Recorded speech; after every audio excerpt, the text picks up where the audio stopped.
वक्त हम मौजूद हैं सेवन के एलएस बचाव बंद पर, जो कि यहाँ पर मंचर झील के सैलाबी पानी को सिंधु दरिया में खराज करने के लिए यहाँ पर जो कट लगाए गए थे, 2 माह गुजर जाने के बावजूद भी वो कट बंद नहीं हो सके और यहाँ पर आने जाने वाले लोगों को कितनी मुश्किलात का सामना करना पड़ता है। इसी हवाले से यहाँ पर मौजूद लोगों से भी बातचीत करते हैं कि उनका क्या कहना है। साईं दादू के लगे दो, भान के लगे दो, टल्टी के लगे दो, ही विंदे मोरे ताईं क्रॉसिंग है हिन जी लिंक।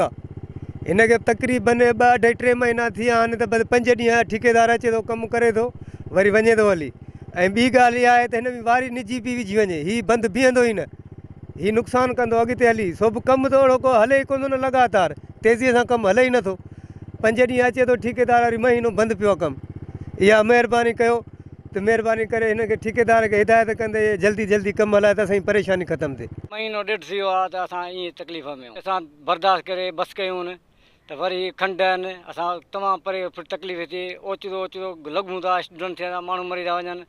इनखे वज़ीर आला सिंध के MN सिकंदर रावपुर खे अर्ज़ा ठेकेदार खे दबलाट ॾिए त असांखे जल्द में जल्द बंदि ठाराए वञे। ईअं असांखे 2-3 महीना थिया हाणे तव्हां अच वञी तकलीफ़ आहे। असांखे ग़रीब माण्हू आहियूं, फेरो था कयूं वॾो ही जी बंदनि जे करे, अघाई सगाई जे करे हिसाब सां असांजो 300-250 रुपया तेल लीटर आहे। उहो त 2-2 लीटर साढ़े ग़रीब फिरूं था हितां तकलीफ़ सां। इन करे असांखे हीअ रोड ठाराइयो, असांखे तव्हां अच वञे असांखे हितां थिए रोड बंदि थियूं, असांजी तकलीफ़ूं दूर थियनि।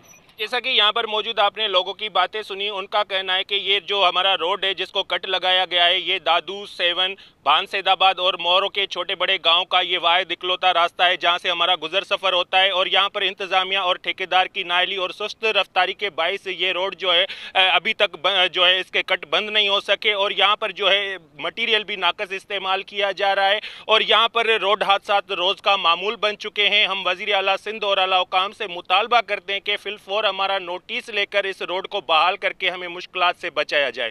कैमरामैन टीम के हमरा माजिद अली कुरैशी, C110 न्यूज़, सेवन शरीफ।